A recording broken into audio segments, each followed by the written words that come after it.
नमस्कार माझ्या विद्यार्थी मित्रांनो, मी इंजिनियर सचिन पुन्हा एकदा तुमचे स्वागत करतो आपल्या इलेक्ट्रिकल नॉलेज या चॅनलवरती. तर बघा माझ्या विद्यार्थी मित्रांनो, महाट्रान्सको म्हणजे महाराष्ट्र राज्य विद्युत पारेषण कंपनी मर्यादित महाट्रान्सको इथे ITI त्याच्या व्यतिरिक्त असिस्टंट इंजिनियर, त्याच्या व्यतिरिक्त टेक्निशियन एक्सपिरियन्सच्या एवढ्या भरपूरशा प्रमाणात तुम्हाला वॅकन्सी पाहायला मिळाल्या होत्या. त्या दरम्यान छोटीशी निराशा होती, परंतु ती निराशा आता तुमची संपुष्टात येणार आहे. कारण एक महत्त्वाची गुड न्यूज तुमच्यासाठी आहे आणि ती म्हणजेच काय, येणारी नवीन जी जाहिरात आहे ती तुम्हाला आता लवकरच पाहायला मिळणार आहे. आणि त्यामध्ये एक महत्त्वाचा पॉईंट हा आहे की त्यामध्ये ज्या 1904 वॅकन्सी ITI साठी होत्या, अभियंता असिस्टंट इंजिनियर अभियंता जे असतात त्यांच्यासाठी ज्या वॅकन्सी होत्या त्यामध्ये आता तुम्हाला वाढही पाहायला मिळणार आहे.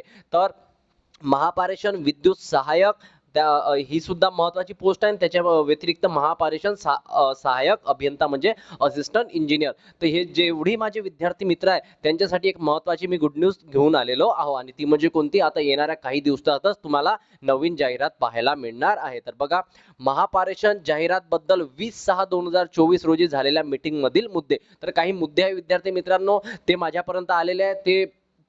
ते मुद्दे मी तुमच्यापर्यंत सांगण्याचा प्रयत्न करतोय. बघा, तर या दिवशी येणार नवीन जाहिरात. तर मोस्ट प्रोबॅबिलिटी आहे विद्यार्थी मित्रांनो, या दिवशी तुम्हाला जाहिरात पाहायला मिळणार आहे. तर तो कोणता दिवस आहे, कुठला दिवस आहे, ते मी आजच्या या व्हिडिओमध्ये, छोट्याशा व्हिडिओमध्ये तुम्हाला सांगण्याचा प्रयत्न करतोय. आणि महत्वाची बाब की भरती प्रक्रिया आता वेगाने होणार, कारण तब्बल 1 वर्ष लोटून गेलं विद्यार्थी मित्रांनो. भरती प्रक्रिया दरम्यान बऱ्याचशा विद्यार्थ्यांनी अभ्यास केला, आता अभ्यास करून पूर्ण रेडी बसले होते.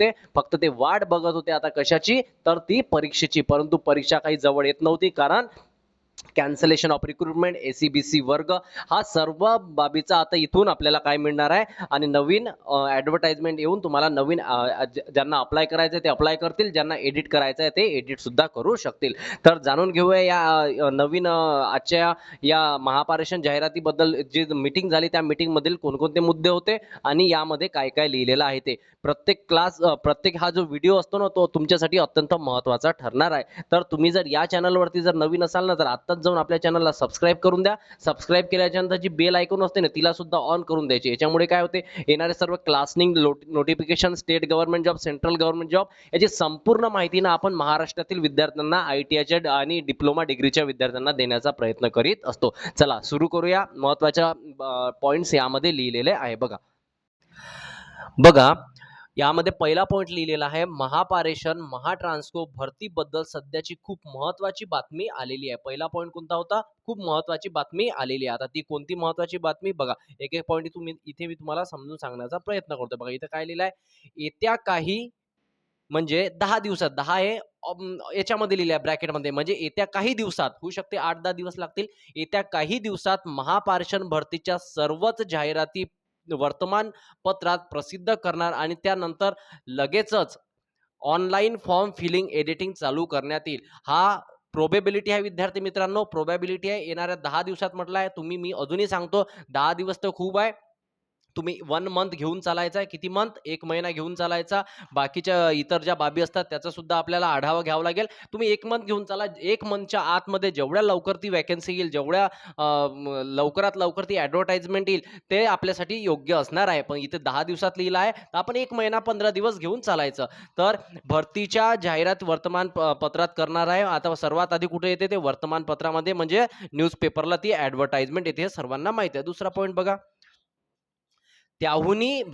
त्याहूनही सर्वांसाठी खुश खबर आहे, सर्वच पदामध्ये जागा वाढ होणार आहे. अत्यंत महत्वाचं हे लिहिलेलं आहे इथे, की सर्वांसाठी खुश खबर असं आहे की त्यामध्ये सर्वच पदामध्ये जागा वाढ होणार आहे. आता किती जागा वाढ होऊ शकते, हे सगळं प्रोबॅबिलिटी आहे विद्यार्थी मित्रांनो, नॉट शुअर अबाउट दिस, परंतु असं होऊ शकते. ओके, चला, हे असं माझं ओपिनियन आहे. बघा समोर काय म्हणते, सहाय्यक ज्या अभियंत्याच्या ज्या जागा होत्या 300 काही जागा, तर त्या 450 प्लस असतील. आणि ITI टेक्निशियनसाठी ज्या 1904 जागा होत्या त्या 2000 प्लस असतील, असं आपण गृहीत धरायचं आहे. हे प्रोबॅबिलिटी आहे, मी वारंवार सांगतोय, असं होण्याची शक्यता आहे. त्यानंतर बघा, महावितरण महाडिस्कम भरतीमध्ये सुद्धा जागा वाढ होणार असल्याचं सांगितलं आहे. म्हणजे यावरून विद्यार्थी मित्रांनो हे तुम्हाला कळतंय की जर महावितरण किंवा महाडिस्कम भरतीमध्ये सुद्धा जागा वाढ होण्याचं असल्याचं सांगितलं आहे.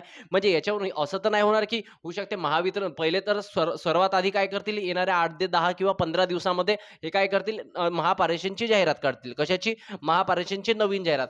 जशी ही महापारेषणची नवीन जाहिरात काढली, होऊ शकते तुम्हाला महावितरणची जी रिक्रुटमेंट आली होती ती कॅन्सल पाहायला मिळेल, कारण त्यांना तिथे सुद्धा एसीबीसी टाकायचं आहे. एसीबीसीला 10% आरक्षण आहे तर ते त्यांना द्यावंच लागेल. तर होऊ शकते तुम्हाला ती घाबरायचं नाही, पॅनिक व्हायचं नाही. मी वारंवार सांगतोय, ती सुद्धा तुम्हाला कॅन्सल पाहायला मिळेल ना, येणाऱ्या 10 ते 15 दिवसातच तुम्हाला ॲडव्हर्टाइजमेंट पाहायला मिळू शकते. ओके, चला महत्त्वाचे मुद्दे पुन्हा सांगतोय बघा. इथं 8 दिवसात लिहिलंय, 8 दिवस सोडा, तुम्ही 1 महिना घेऊन चला.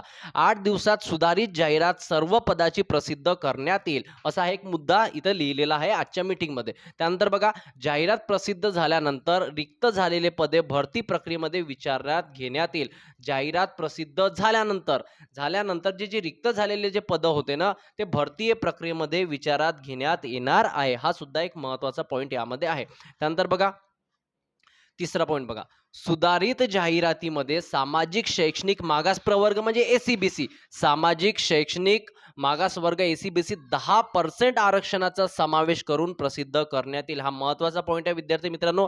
जी नवीन जाहिरात येणार आहे त्यामध्ये एसीबीसीचे जे 10% आरक्षण आहे त्यांना ना, ते 10% आरक्षणाचा सॉरी समावेश करून प्रसिद्ध करण्यात येईल. हा महत्वाचा पॉईंट आहे. त्यानंतर बघा, जुन्या सर्व जाहिरातीमध्ये अर्ज केलेले उमेदवाराचे अर्ज ग्राह्य धरण्यात येईल. हा अत्यंत महत्त्वाचा पॉईंट आहे. तुम्हाला दुसरा अर्ज करायचा असेल तर तुम्ही करू शकता, हे तुमचं वैयक्तिक मत आहे. परंतु तुम्ही जर जे आधी अर्ज भरलेले आहे, जे अप्लाय केलेला आहे, तर त्या अप्लाय केल्या असताना तुम्हाला नवीन अर्ज किंवा तुम्हाला जर करायचा असेल तर करू शकते, पण तुम्हाला अर्ज करायचा नाही आहे. तर त्यांना परत अर्ज करण्याची आवश्यकता नाही, असं त्यांनी इथं क्लिअरली म्हटलंय. त्यांना परत अर्ज करण्याची आवश्यकता नाहीये. कुणाला? ज्यांनी आधीच अर्ज केलेले आहे त्यांना परत अर्ज करण्याची आवश्यकता नाही आहे. नेक्स्ट पॉइंट बघा, ज्यांना एसीबीसी म्हणजे 10% आरक्षणाचा लाभ घ्यावायचा आहे, आता ज्यांना मराठा आरक्षण पाहिजे होतं त्यांना आरक्षण जे मिळालं, तर त्यांना या एसीबीसीचा 10% आरक्षणाचा ज्यांना लाभ घ्यावायचा आहे ना, त्यांनी सुधारित जाहिरातीमध्ये अर्ज करणे आवश्यक आहे. म्हणजे ज्या विद्यार्थ्यांनी ओपन मध्ये फॉर्म भरला असेल, मग त्यांना आरक्षण लागू झालं, त्यांच्याकडे सर्टिफिकेट असेल, तर तुम्हाला काय करायचं आहे मग आता, तर तुम्हाला आता आरक्षणाचा लाभ घ्यायचा आहे, तर मग तुम्हाला सुधारित जाहिरातीमध्ये अर्ज करणं आवश्यक आहे. हा अत्यंत महत्वाचा पॉईंट असणार आहे.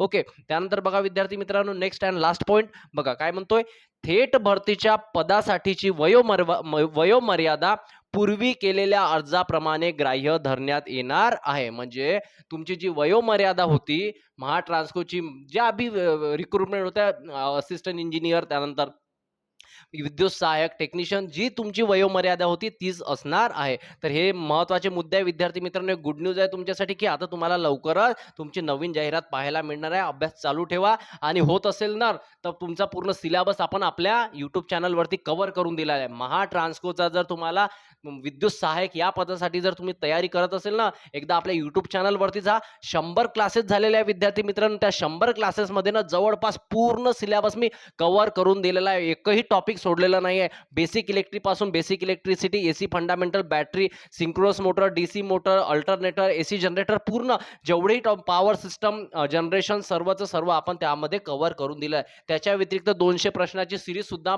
तुमच्यासाठी पॉवर सिस्टमची आपण यूट्यूब चॅनलवरती स्टार्ट केलेली होती. त्याचे सुद्धा क्लासेस लाईनशीर तुम्हाला आपल्या यूट्यूब चॅनलच्या प्लेलिस्टवरती दिसणार आहे. तिथे जाऊन तुम्ही अभ्यास मात्र नक्की करू शकता. फ्री ऑफ कॉस्ट आहे, कुठलाही चार्ज द्यायची गरज लागणार नाही. तर हीच महत्त्वाची माहिती होती, तुमच्यापर्यंत आणण्याचा मी प्रयत्न केला आहे आणि तुमच्यापर्यंत ही माहिती आणली सुद्धा आहे.